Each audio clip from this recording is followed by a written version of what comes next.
Buenas tardes, esto es una clase de sociales nivel 1 distancia, que es la última de la segunda evaluación de este momento, de la segunda evaluación, y que va a servirnos para terminar el tema 7, el de Grecia, y a continuación vamos a hacer los ejercicios del tema. Bueno, nos habíamos quedado en la clase anterior en el arte griego. Vamos a leer lo que nos ponen los apuntes y con ello vamos a ir comentando. El interés por el ser humano caracterizó al arte griego. Entonces tenemos aquí una frase muy importante. Va a ser un arte basado en el ser humano. El racionalismo llevará a la búsqueda de la belleza ideal, ¿vale? Tendrá que ver con la búsqueda de la belleza ideal, con unos patrones humanos que no son del todo reales, pero que significaban un ideal a seguir. Se construía siguiendo las proporciones humanas, siguiendo la referencia de un cuerpo humano perfecto. ¿De acuerdo? Se construía siguiendo las proporciones humanas de un cuerpo humano perfecto. En escultura ya veremos que había unas proporciones donde el cuerpo tenía que medir lo que miden las 7 cabezas, o sea, entre 6 y 7 cabezas es lo que tenía que ser la longitud del cuerpo. Bueno, vamos a empezar con la arquitectura. ¿Vale? La arquitectura, a ver si quiere pintar esto, no quiere, así.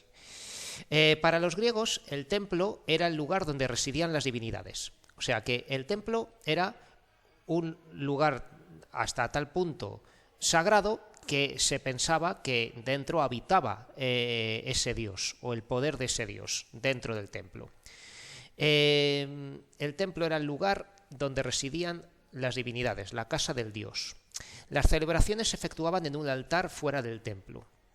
Esto es muy importante. Las celebraciones en honor a ese dios se celebraban en un altar fuera del templo, frente a la puerta de entrada, de cara a la estatua de la divinidad, que estaba, que se sacaba en ese momento o estaba dentro, pero que se hacía fuera del templo. Lo más importante de aquí es que los ritos, las celebraciones que se hacían para honrar a ese dios, se hacían fuera del templo. Aquí vemos esta imagen ideal, fantástica, reconstruida, ¿no? Que es que, a ver si quiere funcionar esto, aquí. Es una imagen curiosa porque aquí estamos viendo una representación poco conocida de la diosa Afrodita, muy antigua. Y es que vemos que tiene aquí colgadas una especie de frutos, de algo, y eran realmente múltiples pechos que se le ponía a la diosa. Estaba totalmente rodeada en su torso de unas bolsas, de unas representaciones que significaban pechos para indicar ese poder femenino de la estatua. Y como podemos ver, aquí fuera, en la representación, vemos un toro, ¿no? Pues este animal va a pasarlo mal porque va a ser sacrificado. Para honrar a los dioses se hacían sacrificios. En la Biblia también, en la religión judía, en el Antiguo Testamento se ve, si lo leemos, ¿no?, que sacrificaban distintos tipos de animales. Muchas veces en la Biblia eran más bien corderos. Por eso luego en el Nuevo Testamento es el Cordero de Dios, el que es Jesucristo, ¿no? Y por eso se conecta, digamos, con el Antiguo Testamento. Pero por entonces solían ser grandes toros, o sea, animales valiosos, ¿no? El más caro y el más valioso solía ser un toro, y a veces el más valioso de todos era un toro blanco, ¿no? Aquí es negro, pero bueno, que cuando se sacrifica un animal para el dios, pues tenía que ser un animal bueno, claro. Un animal no se va a matar un animal pues enfermo, viejo, ni nada de eso, ¿vale? Para no cabrear al dios, ¿no? Y aquí vemos pues distintos sacerdotes, sacerdotisas, siempre solía haber fuego para que dentro del templo solía haber siempre un fuego sagrado, que siempre tenía que estar encendido. ¿no? Pues seguramente estos fuegos que han puesto aquí fuera fueran prendidos con el fuego interior del templo, ¿no? que lo prenden con esa misma llama para que sea el mismo.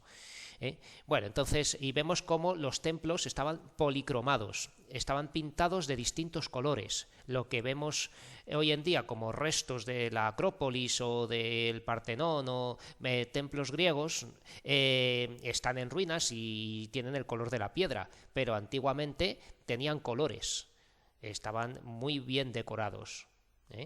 Bueno, pues aquí hemos visto un poco una reconstrucción de un rito religioso fuera del templo, ¿vale? Es muy importante porque puede ser una pregunta de examen lo de fuera, si se hacían fuera o dentro del templo. Alcanzó su máximo desarrollo en la reconstrucción de Atenas tras las guerras médicas, ¿vale? Esto de construir templos. Los templos se construyeron sobre todo cuando se reconstruyó la ciudad de Atenas tras las guerras médicas. Los persas, recordemos que los persas fueron enemigos de los griegos y fueron los causantes de las guerras médicas. Las guerras médicas enfrentaban a griegos de toda la Hélade, de toda la península balcánica, griegos contra persas. Y ganaron los griegos por los pelos, pero hubo que reconstruir ciudades totalmente destruidas. Entonces, después de las guerras médicas, en el siglo V, se reconstruyó la ciudad de Atenas. El principal monumento es el templo, ¿no? Ya hemos dicho que presenta las siguientes características. Estructura adintelada. ¿Qué significa esto de estructura adintelada? Pues que no se usa el arco ni la bóveda, es decir, que se basaban en la unión de elementos horizontales y verticales. Una estructura adintelada consiste en que si tenemos columnas aquí, ¿no? Tenemos columnas, para poner algo encima de las columnas se pone una estructura totalmente horizontal sobre las columnas en vertical, ¿de acuerdo? Entonces, estructura adintelada es como el Partenón que estamos viendo aquí, columnas y un arquitrabe, que se llama también, ¿vale? Estructura adintelada o arquitrabada, ¿vale? Porque esto de aquí arriba era el arquitrabe. Ya he dicho en algún otro vídeo que el dintel se refiere más a lo que hay encima de una puerta. No sé si tengo aquí alguna imagen de una puerta, creo que no, ¿vale? Pero que en una puerta o en una ventana, lo que hay encima, ¿no? Si tenemos, por ejemplo, una puerta, ¿no? Aquí tenemos una puerta, esto es una puerta, pues esto es el dintel, ¿vale? El dintel es lo que hay encima de una puerta o de una ventana, pero si tenemos algo encima de las columnas, como estoy aquí pintando a la izquierda, esto es un arquitrabe. Entonces es más correcto decir estructura arquitrabada, pero bueno, adintelada se entiende también. Busca la armonía visual con la proporción matemática. Estaba todo perfectamente medido. La escala es más humana, no tan colosal como la mesopotámica o egipcia, ¿vale? La escala es más humana que los mesopotámicos o egipcios, que hacían grandes pirámides o templos o figurats, templos escalonados enormes.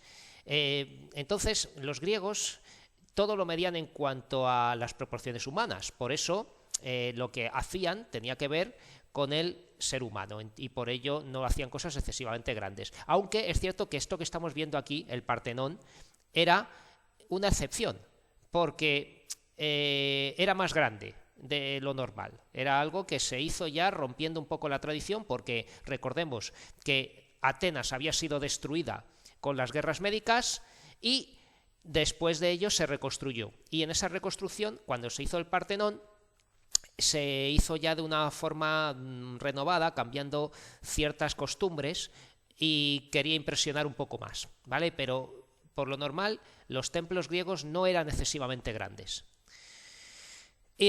Planta rectangular con 3 partes que se llaman naos, que también se llama cella, ¿vale? Con 3 partes. La naos, que también se llama cella, que es la sala con la estatua del dios.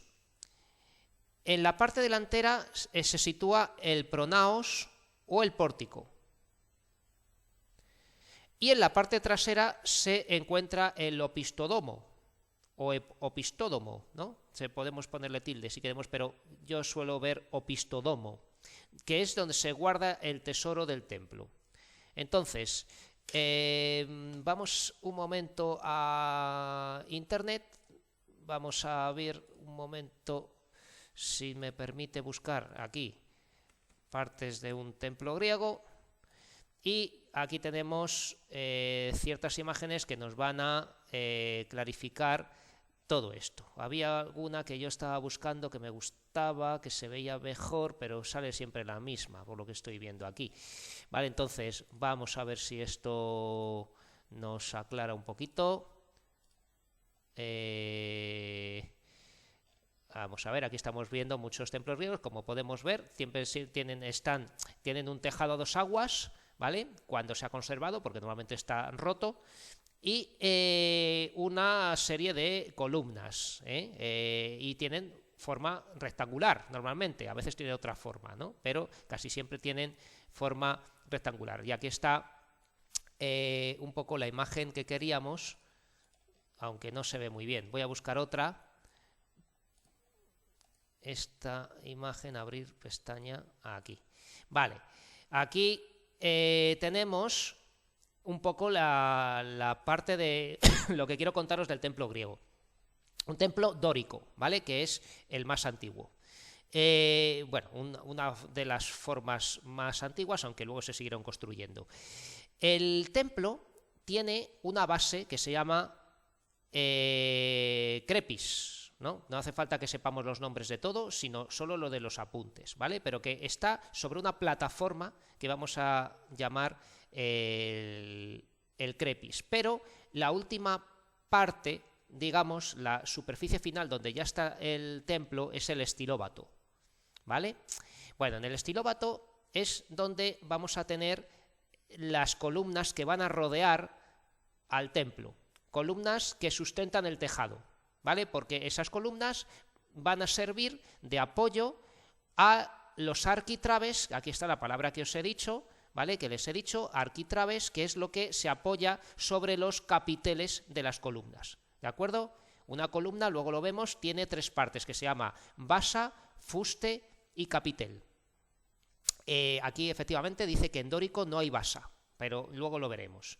Entonces, sobre las columnas se apoya el arquitrabe, sobre el arquitrabe está el friso, que va a tener motivos decorativos, luego la cornisa, que es un saliente, una moldura que está encima del friso, y por fin ya va a estar la cubierta, que va a ser el tejado, ¿vale? El tejado tiene una parte triangular delante que se llama frontón, que es triangular, y unos adornitos en las puntas que se llaman acróteras, que son figuritas, estatuillas que se ponen en las puntas del tejado, ¿vale? Y ya viendo las 3 partes a los que nos referíamos, está el pronaos, que es antes de entrar en la naos, ¿vale? Entonces recuerden de que pro significa antes en griego, ¿vale?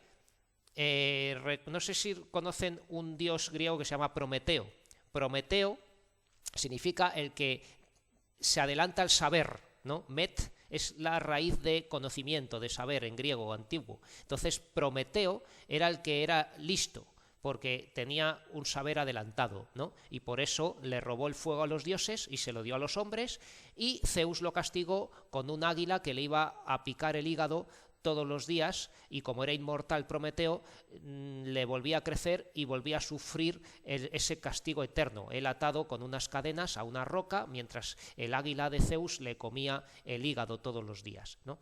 Ese era Prometeo. Pero Prometeo tenía un hermano un poco menos listo, que era el que iba por detrás del conocimiento. Entonces, de pro lo que tenemos es otro prefijo que era epi, epimeteo.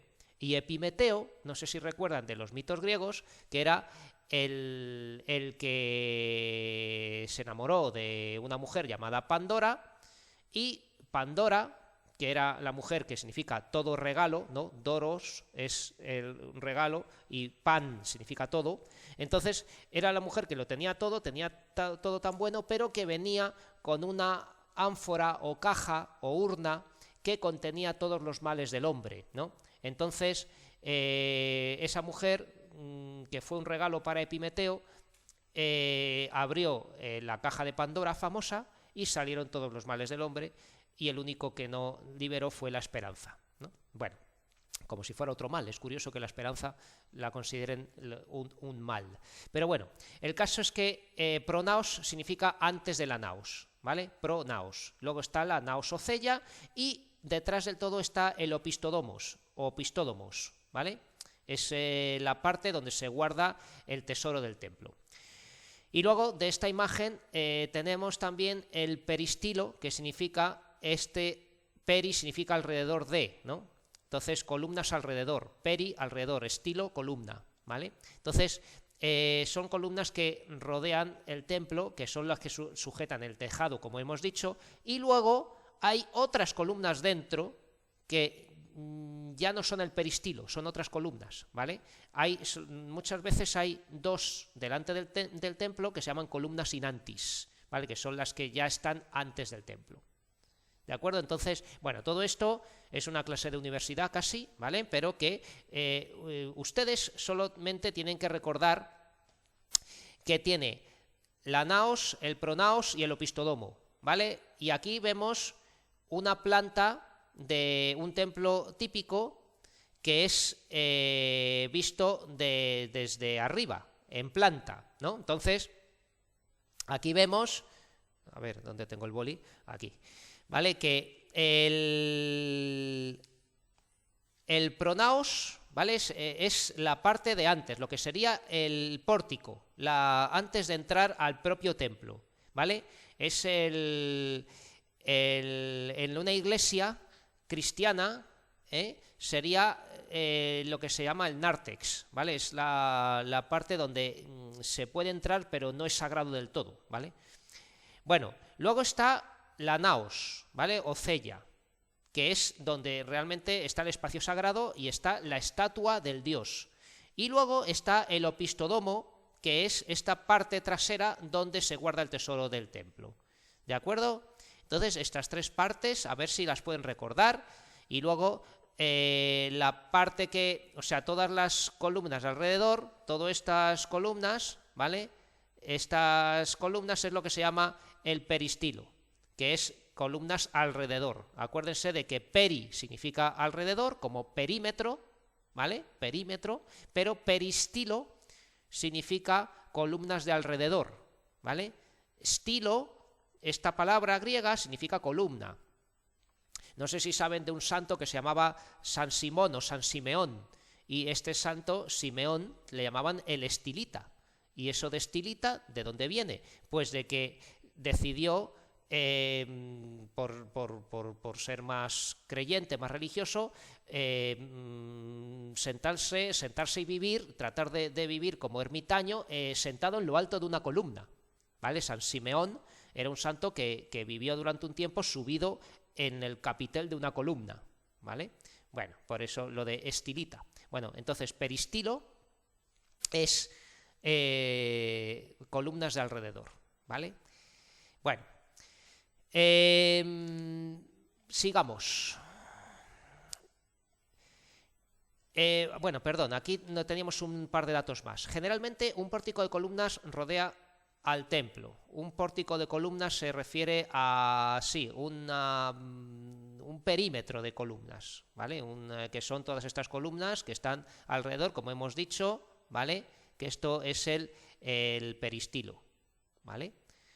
Con esto se refiere. Y también había algunos de planta circular, ¿vale? Había algunos de planta circular, como el oráculo de Delfos, y a este tipo de templos se le llamaba tolos, ¿vale? Lo podemos también ver escrito sin H, tolos, ¿vale? También lo podemos ver escrito así, ¿vale? Un templo circular, tenemos por aquí alguna imagen, creo que ya la vimos anteriormente en el tema, aquí está, ¿vale? Aquí vemos un tolos, ¿vale? Esto es un tolos, un templo donde el peristilo es circular, y aquí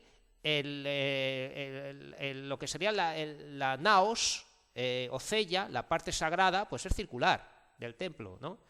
Esto, por supuesto, pues claro, tendría que tener su tejado totalmente circular, tendría que tener todas las columnas completas, ¿no? Pero claro, son ruinas lo que nos queda. Esto está en una zona de Grecia que se llama Delfos, ¿vale? Delfos, y este es el famoso oráculo de Apolo, ¿vale? Con esa famosa frase de conócete a ti mismo, que queda escrita en un dintel, en una piedra, ¿vale?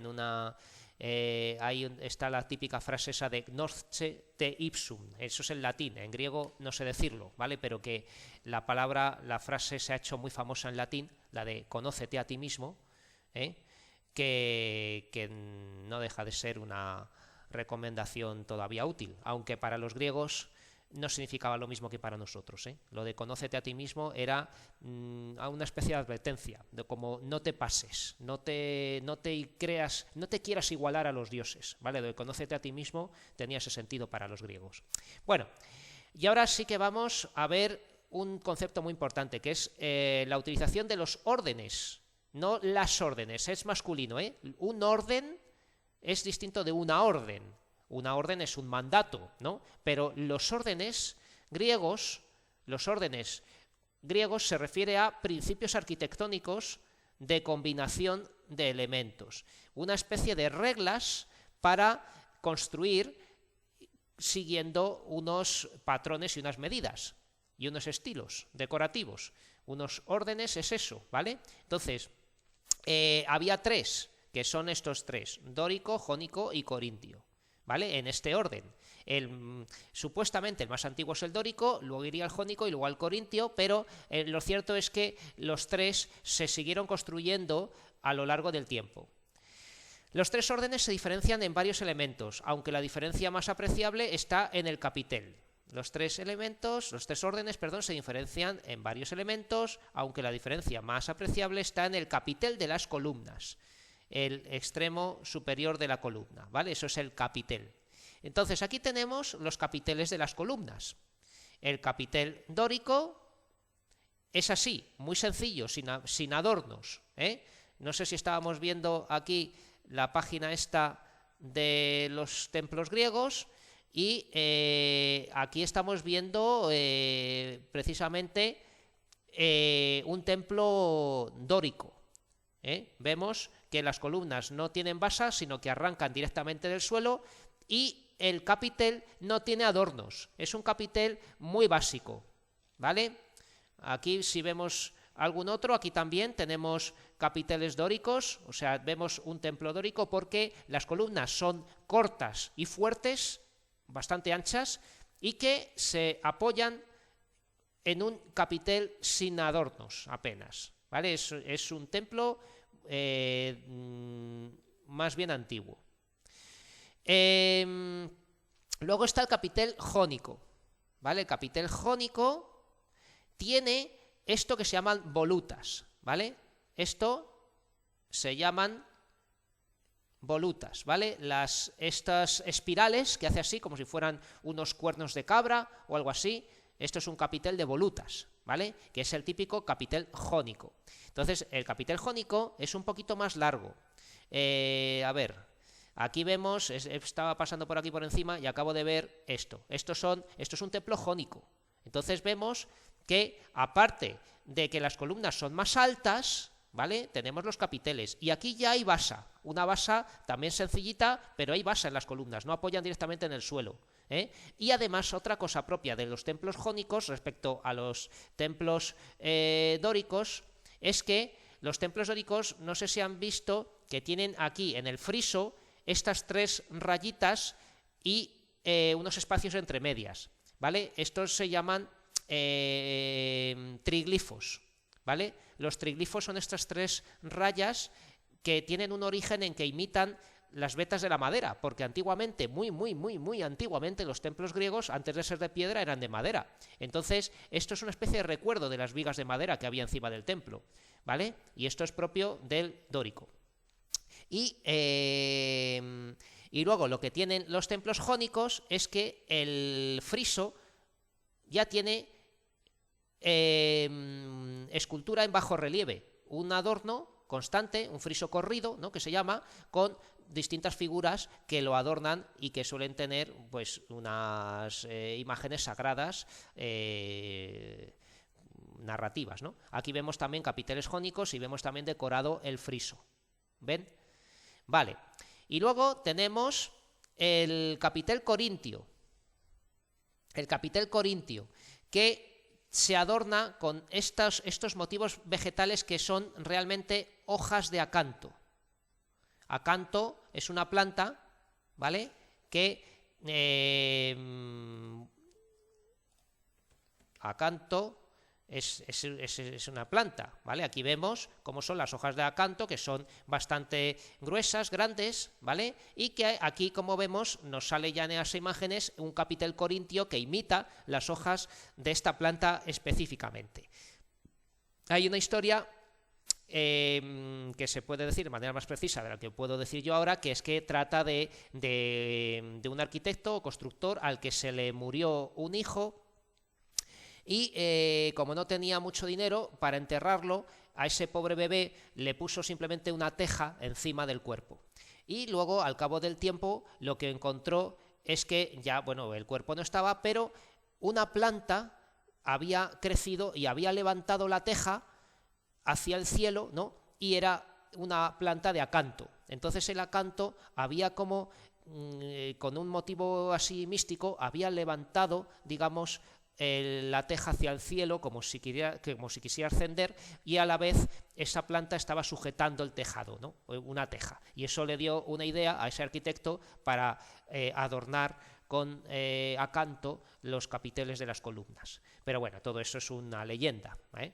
Pero el caso es que estos son hojas de acanto, ¿vale? Y aquí vemos las partes con algunas otras columnas más que no entran en el examen, sino solamente aprendan, por favor, el orden dórico, el jónico y el corintio, ¿vale?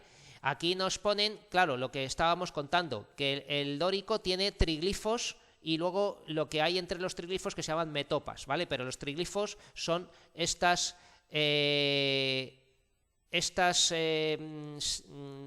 líneas verticales, ¿vale?, que se llaman triglifos. ¿De acuerdo?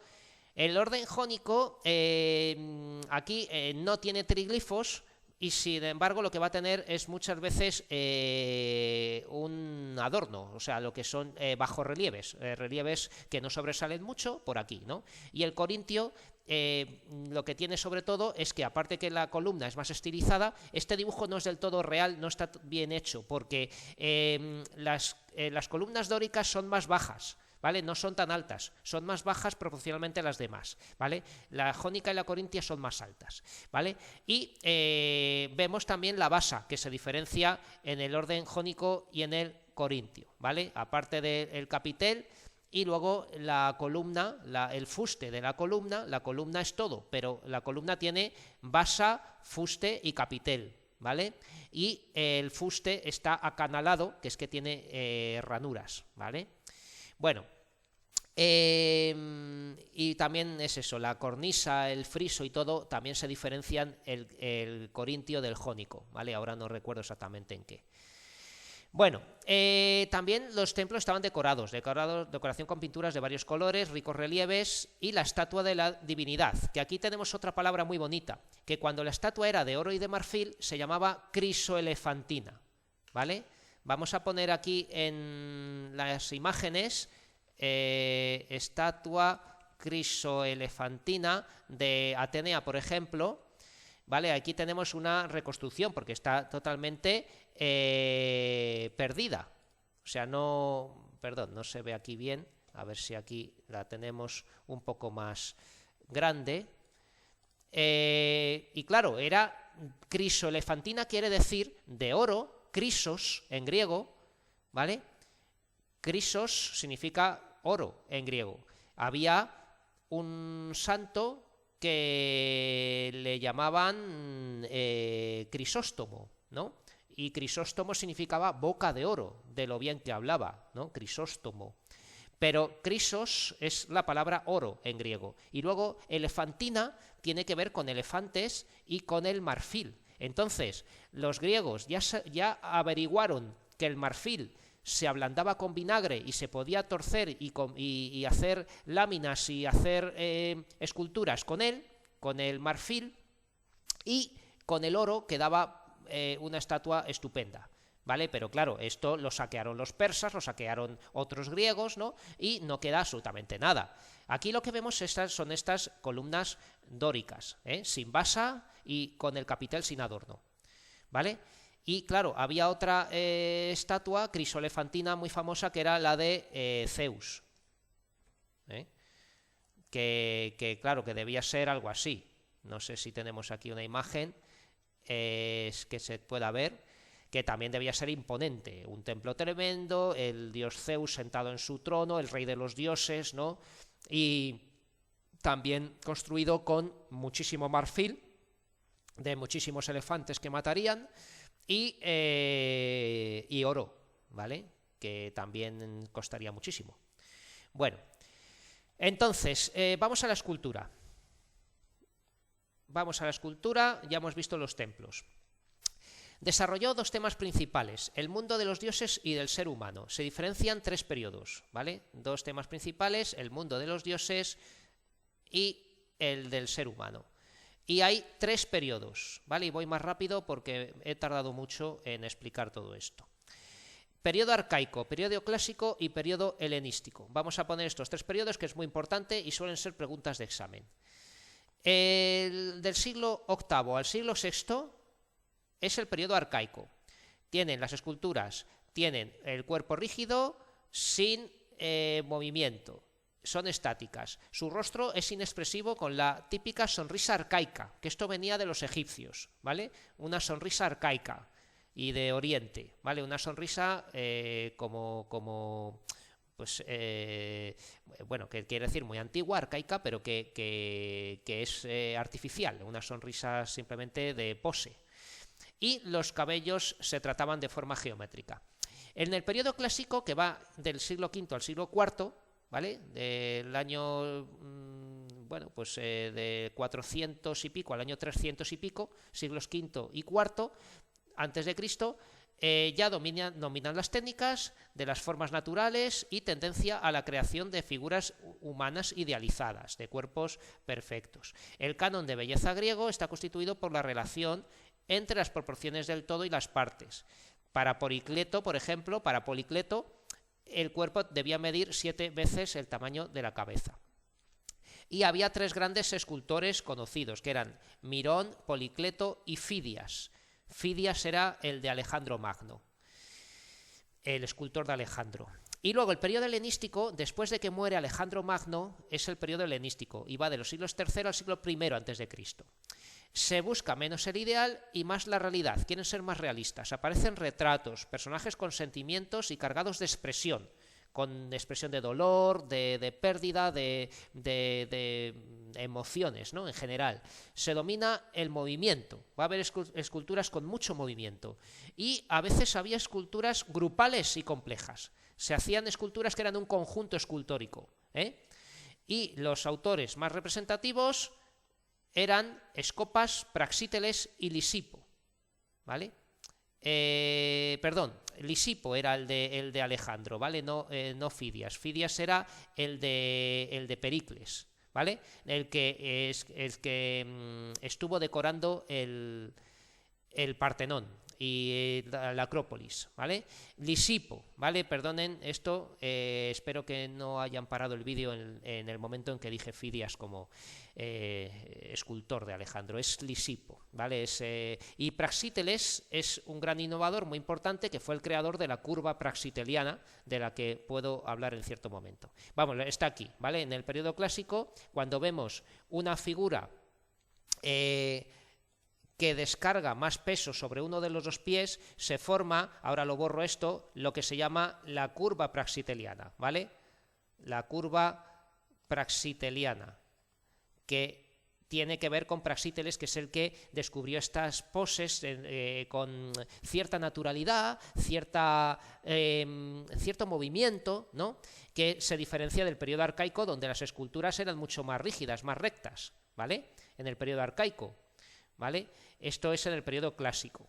Y luego en el periodo helenístico podemos ver, por ejemplo, el Laoconte, ¿vale?, que es esta escultura tan famosa donde se muestra el sufrimiento de un padre cuyos hijos están siendo devorados por serpientes, ¿no? Entonces está viendo cómo unas serpientes enviadas por los dioses se comen a sus hijos, ¿no? Y se ve esa expresión de dolor. Y movimiento, tenemos muchísimo movimiento, y sobre todo, como vemos en Grecia, lo que sí que es una constante es la perfección de los cuerpos, una perfección que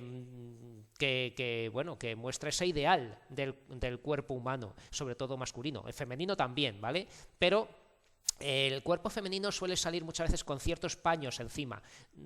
Se va a tardar mucho en mostrar mujeres desnudas en Grecia. La belleza para los griegos era de los hombres, y a las mujeres se les atribuía la elegancia, que quedaba marcada con esos paños, muchas veces pegados al cuerpo, que se llama la técnica de los paños mojados, porque esos paños, esas telas pegadas al cuerpo parece que están mojadas, ¿vale?, para los griegos.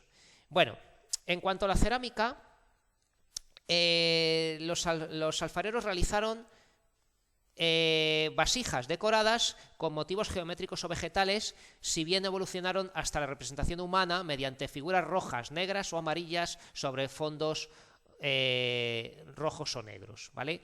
Los alfareros griegos, que eran grandes maestros, realizaron vasijas decoradas mediante figuras rojas, negras o amarillas sobre fondos rojos o negros. Entonces, aquí tenemos un orden que me he inventado yo, porque he simplificado y he quitado algunos para que nos podamos aprender solamente estos 5, ¿vale? 1, 2, 3, 4 y 5. Me he saltado algunos y he puesto los más importantes. En orden más o menos cronológico, ¿vale?, de manera simplificada, podemos ordenar la cerámica griega de este modo. Cerámica de figuras geométricas y esquemáticas. Sería, por ejemplo, este caso, figuras geométricas y esquemáticas. Vemos que las figuras son hombres que están así muy esquemáticos, ¿no?, casi como figuritas de las que pintaría un niño, ¿vale?, pero que son bueno, pues herencia de la tradición neolítica, del calcolítico, ¿vale?, de periodos muy antiguos. Y vemos también muchas rayitas, vemos aquí estas cenefas geométricas, ¿vale? Por aquí solía aparecer, como podemos ver, esvásticas, ¿vale? Vemos aquí esvásticas, ¿Cómo tenían los griegos? A ver, perdón, que esto sea... Sí, aquí está. Tenían esvásticas, ¿vale?, que se hacían a la izquierda, ¿vale?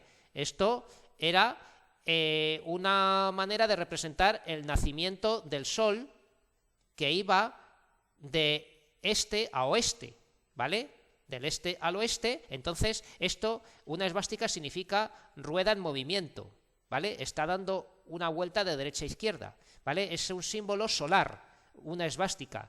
Hitler le dio la vuelta y la pintó para el otro lado, y no la voy a pintar, ¿vale?, porque es un símbolo nazi, ¿vale?, pero que para los griegos antiguos era un símbolo solar de tradición oriental muy importante y muy antiguo, ¿vale?, una esvástica. Bueno, luego vendrían las de influencia oriental. Influencia oriental, aquí vemos animales de perfil, figuras que tienen que ver un poco con Mesopotamia, ¿vale?, o más allá, o la India, ¿vale? Son vasijas, ánforas, cráteras, otros tipos de cerámica que son de influencia oriental. Luego, podríamos decir que bandas de figuras negras. Tenemos un fondo rojo o naranja y figuras negras encima, ¿vale? Pero luego se elaboran las más famosas, que son las de figuras rojas. Y entonces aquí el fondo es negro y las figuras son rojas, ¿vale? Estamos viendo las figuras que son rojas y el fondo es negro. Y luego, en el periodo helenístico, ya en época de Alejandro Magno, vamos a tener las figuras de cerámica helenística.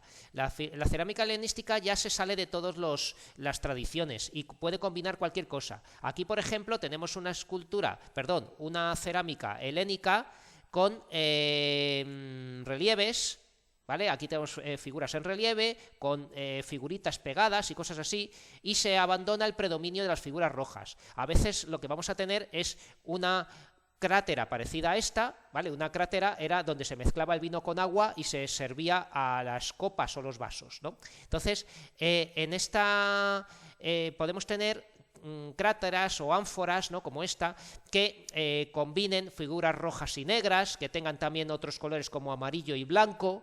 Entonces, en la helénica simplemente que ya se renueva todo y ya se pierde toda tradición típica, ¿vale? Se va a mezclar un poco de todo, la cerámica helenística.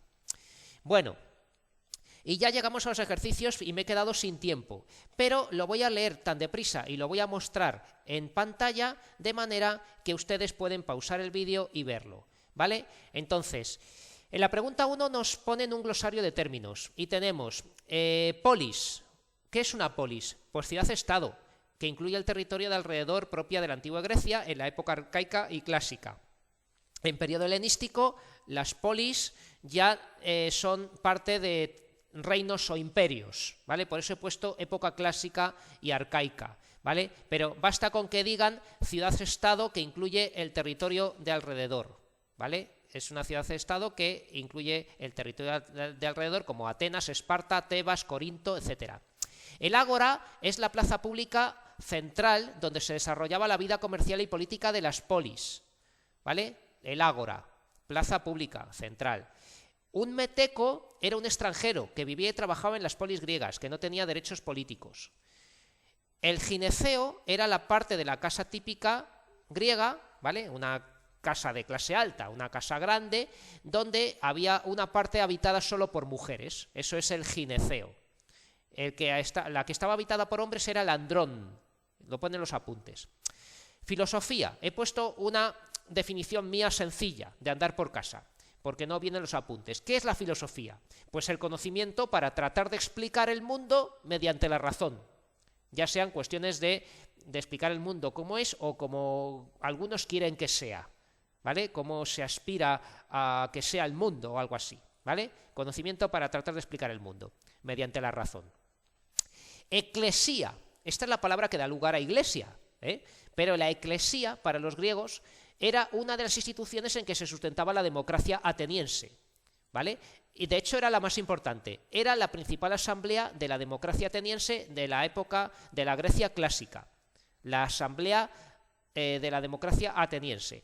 Fue instaurada por Solón de Atenas, ¿vale? En este año, 594 a.C., y tenía un carácter popular, abierta a todos los ciudadanos varones con 2 años de servicio militar, y solo hombres, de padre y madre atenienses. Tenían que ser puros atenienses. Se utilizaba para designar a los magistrados que elegían mediante un sorteo en el que participaban todos los atenienses que formasen parte de la asamblea. Luego elegían de allí a unos magistrados. Bueno, en glosario de personajes nos ponen los ejercicios que había que elegir 2, ¿vale? Glosario de personajes elige 2. Tenemos Alejandro Magno, Pericles, Sócrates y Platón. Entonces, Alejandro Magno era el rey de Macedonia que conquistó gran parte de Asia, ¿vale? El máximo conquistador de todos los griegos y uno de los más grandes de la historia. Pericles fue un jurista magistrado y un político, sobre todo un político ateniense que estuvo gobernando en Atenas durante las guerras médicas y del Peloponeso, ¿vale? Le tocó lo más difícil. Y bueno, pues era un gran político y ciudadano. Sócrates fue un filósofo clásico griego que fue muy importante para la filosofía occidental y no dejó textos por escrito, pero tuvo mucha influencia. Y Platón fue un filósofo griego seguidor de Sócrates, que fue a su vez maestro de Aristóteles y que fundaría la Academia de Atenas, que continuaría durante 900 años más, donde estudió Aristóteles y que puso por escrito los textos de Sócrates, aunque parece ser que se los inventó, ¿vale?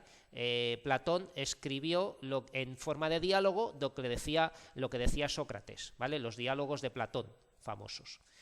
Vale, tenemos que situar en el mapa los siguientes puntos y lo pongo aquí, tengo mucha prisa porque tengo que terminar esta clase para empezar otra, ¿vale? Aquí lo vemos. Reino de Macedonia, que está al norte, ¿vale?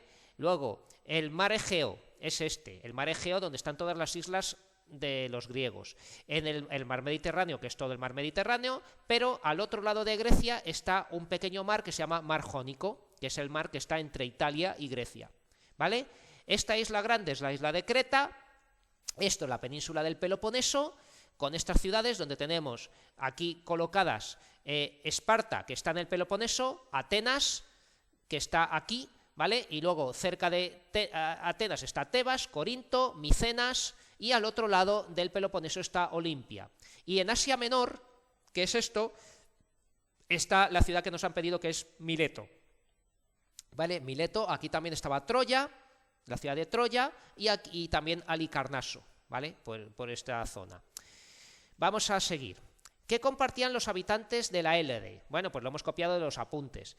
Que tuvieron un sentimiento de unidad cultural, porque compartían muchas cosas, la misma lengua, la misma religión, la misma mitología, ¿vale? Aventuras de dioses y héroes, la misma cultura, con literatura, filosofía y arte, una historia común por las sucesivas invasiones que tuvieron que soportar, y un origen común, porque son fruto de las distintas migraciones que hubo, ¿vale? ¿Qué impulsó a los griegos a colonizar nuevos territorios en el Mediterráneo? Esto es en la época arcaica, pues que el aumento de población y la escasez de tierras, porque la mayoría de las tierras estaban en manos de la oligarquía. ¿Cómo era el sistema de gobierno de Atenas? ¿Tenían todos los habitantes de Atenas derecho a voto? Explica tu respuesta. Pues era una democracia, pero muy primitiva. No todos los habitantes tenían derecho a voto, solo los hombres adultos de padre y madre ateniense y que hubieran cumplido con el derecho militar, con el servicio militar durante al menos 2 años. Las mujeres, los extranjeros, los esclavos y todos los que no fueran totalmente atenienses no podían votar ni participar en asambleas. Tenemos que señalar la misión de cada uno de estos dioses. Por Zeus, el rey de los dioses, dios del cielo, de las tormentas y de los relámpagos, de los rayos. Hera, la esposa de Zeus, diosa del matrimonio, el hogar y la familia. Apolo, dios del sol, del conocimiento, de la civilización, de las artes y de la medicina. Afrodita, diosa del amor y la belleza, del placer de los sentidos.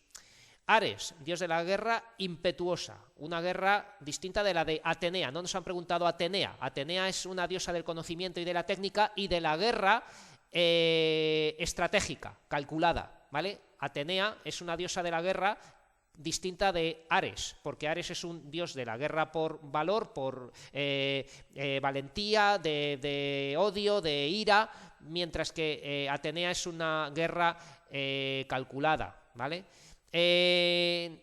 Ares también podemos decir del valor en combate. Dionisos, dios del éxtasis y de la embriaguez, dios de la salida de sí, de nosotros, ¿no? Del éxtasis y de la embriaguez, del vino y de lo agreste, porque se opone a Apolo. Apolo es un dios de la ciudad, de la civilización, mientras que Dionisos es un dios de un poco de la naturaleza salvaje. Hades es el dios de los muertos y del inframundo, ¿vale? Del infierno. Bueno, que dibujemos una columna griega con el capital de cada orden, ya lo hemos dicho, aquí las tenemos. ¿Cómo podemos saber si una escultura pertenece a la época arcaica, a la clásica y a la helenística? Pues ya lo hemos puesto, aquí he puesto un resumen, pausen el vídeo y lo copian en los apuntes. ¿Verdadero o falso? Y corrige las falsas. Las polis ocupaban grandes territorios que administraban como estados. Falso, eran pequeños territorios, solo la ciudad y el territorio alrededor. En la polis de Atenas todas las personas tenían derecho a voto. Falso, solo los hombres libres o que hubieran hecho el servicio militar y completamente atenienses. Griegos desarrollaron el comercio. Sí, podemos decir que esto es verdadero. La base de la economía de las polis era la industria. Falso, era la agricultura y la ganadería. Los griegos crearon los géneros literarios, en los que destacaron Sócrates, Platón y Aristóteles. Bueno, pues esto es falso porque en literatura, si estamos hablando de géneros literarios, hablamos de literatura, destacaron Homero, Hesíodo, en poesía narrativa, Eurípides, Sófocles y Esquilo en la tragedia y Aristófanes en la comedia. Y en poesía lírica, Safo, ¿no? Esta mujer que fue la creadora del lesbianismo, ¿vale? Porque era una mujer que amaba a otras mujeres, ¿vale? Bueno, y luego, si lo que queremos decir es Sócrates, Platón, Aristóteles, pues lo que crearon los griegos era la filosofía, ¿vale? No los géneros literarios. Poseidón era el dios de la guerra, falso, era Ares. Poseidón es el dios del mar. Los griegos utilizaron en construcciones el arco y la bóveda, falso. Utilizaron arquitectura arquitrabada, ¿vale? Alejandro Magno derrotó a los persas y extendió su imperio hacia Occidente. Esto es falso, porque fue hacia Oriente. Ahora, relaciona Arquímedes, la física, Hipócrates, la medicina, Poseidón, los mares, Aristóteles, la filosofía, Heródoto, la historia, Sófocles, el teatro, Atenea, la ciudad de Atenas, que estaba consagrada a la diosa Atenea, Pitágoras, las matemáticas, Zeus, el rey de los dioses, y la Ilíada y la Odisea eran la épica griega. ¿Vale? Y aquí tenemos, por último, una ficha de obras de arte que hay que hacer, ¿vale? Quien quiera hacerlo para tener nota de evaluación continua y para los alumnos de semipresencial, que es que busquen una obra, ¿vale? Una obra de escultura y con ello completen esa ficha. Vamos a poner, por ejemplo, aquí el auriga de Delfos, ¿vale? Voy a ponerlo aquí en la... ¿Dónde estamos? El auriga de Delfos, pues es una escultura, ¿no? Y aquí tenemos datos sobre el auriga de Delfos, ¿vale? Estos enlaces os lo pondré en el aula virtual, os lo mando al correo, ¿vale? Para que completen ustedes una de estas dos fichas, ¿vale? Que hagan por lo menos una, ¿vale? Fichas de obras de arte, pues hay que hacer dos, pero con que hagan una igual es suficiente, ¿vale? Y nada más, voy a parar la grabación y nos vemos en la siguiente clase, y que va a ser después del examen ya, ¿vale? Nos veremos en el examen y luego ya nos veremos en la siguiente clase. Muchas gracias y nos vemos.